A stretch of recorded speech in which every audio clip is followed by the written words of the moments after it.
પૂજ્ય મુનિરાજ કલ્પરત્ન વિજયજી માસ્ટરના ચરણોમાં કોટી કોટી વંદના। પરમ પૂજ્ય મુનિરાજ હર્ષબોધિ વિજયજી માસ્ટરના ચરણોમાં કોટી કોટી વંદના। સાધ્વીજી ભગવંતોના ચરણોમાં કોટી કોટી વંદના। ઉપસ્થિત વડીલો, ભાઈઓ તથા બહેનો, એક કાકા સૌરાષ્ટ્રના ગામમાંથી મુંબઈ પોતાના દીકરાને મળવા માટે જતા હોય છે અને ગામમાંથી ચોખ્ખા ઘીની 10 કિલોની બરણી લે છે સાથે।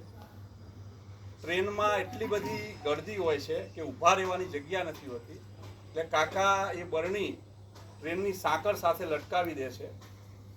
10 કિલો વજનના કારણે ચેન પુલિંગ થઈ જાય છે, ટ્રેન ઊભી રહી જાય છે। ટીસી આવે છે અને પૂછે છે કોને સાંકળ ખેંચી, પણ કોઈએ ખેંચી નથી હોતી એટલે કોઈ કહેતું નથી। ટીસી જોવે છે કે બરણી લટકાવેલી છે એટલે પૂછે છે કે આ બરણી કોની છે? કાકા કહે છે મારી બરણી છે, મેં લટકાવી છે। ટીસી કહે છે કાકા તમારી બરણીના કારણે આખી ટ્રેન ઊભી રહી ગઈ। ત્યારે કાકા કહે છે સાહેબ મને નહોતી ખબર કે ચોખ્ખા ઘીમાં આટલી બધી તાકાત છે। ચલો એ કાકાને તો નહોતી ખબર કે ચોખ્ખા ઘીમાં કેટલી તાકાત છે, પણ આપણને તો ખબર છે ને ગુરુની અંદર કેટલી તાકાત છે। એ નૈસારના ભવમાં ગુરુ ભગવંતને ગોચરી વોરાવાથી આ જીનશાસનને મહાવીર મળ્યા છે। ગુરુ में वो शक्ति है जो कुछ भी कर सकती है। અને માટે 4 પંક્તિઓ લખવામાં આવી ગુરુ માટે કે ये चले धरा पर धरती के मेले आंचल को धोना है, जो सूख गए उन आंखों के आंसू को जीवन देना है, परहित चिंतन की धारा से निर्माण करवते लेता है, कहते हैं दुनिया में गुरु ईश्वर से ऊंचा होता है, कहते हैं दुनिया में गुरु ईश्वर से ऊंचा होता है। श्रमण भगवंत जो जिनशासनનો આધાર છે તો શ્રમણી ભગવંતો એ જીનશાસનની આધારશિલા છે।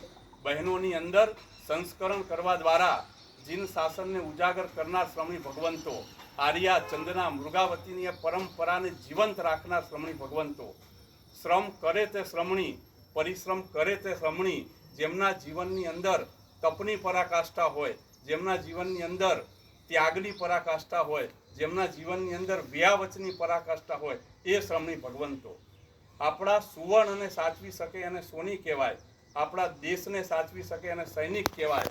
નારી ધનની અંદર મજાનું પરિવર્તન લાવી મારાને તમારા પરિવારને વર્તમાન કાળની અંદર સાચવી શકે એને જીનશાસનના શ્રમણી ભગવંત કહેવાય।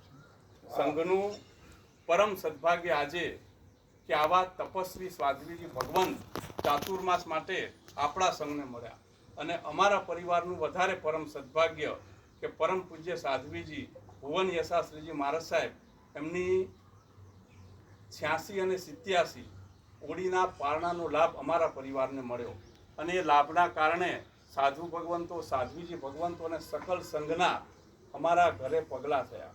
86 પ્લસ 87 એટલે ટોટલ 173 દિવસ સાધ્વીજી ભગવાન સળંગ 173 આંબીલ, એટલે 6 મહિનાથી તો સાહેબજી આંબીલ જ કરી રહ્યા છે।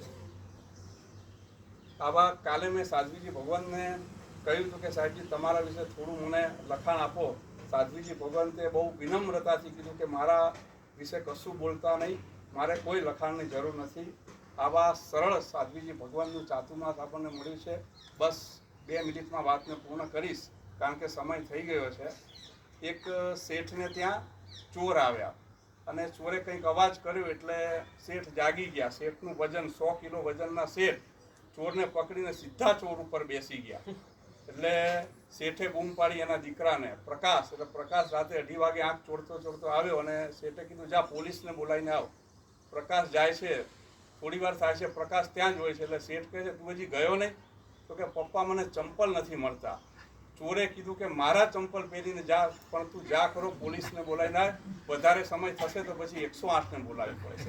એટલે બસ વધારે સમય નહીં લઈ છેલ્લી 4 પંક્તિઓ કહીને વાતને પૂર્ણ કરીશ કે કેદીઓને મજબૂત રીતે જકડી રાખે અને જંજીર કહેવાય, વરસતા મેઘના અમૃતને નીર કહેવાય, રાવણતાને જે દૂર કરે એને રામબાણ તીર કહેવાય। અને આવા તપસ્વી સાધ્વીજી ભગવંતના પારણાનો લાભ અમારા પરિવારને મળ્યો એ અમારું તકદીર કહેવાય।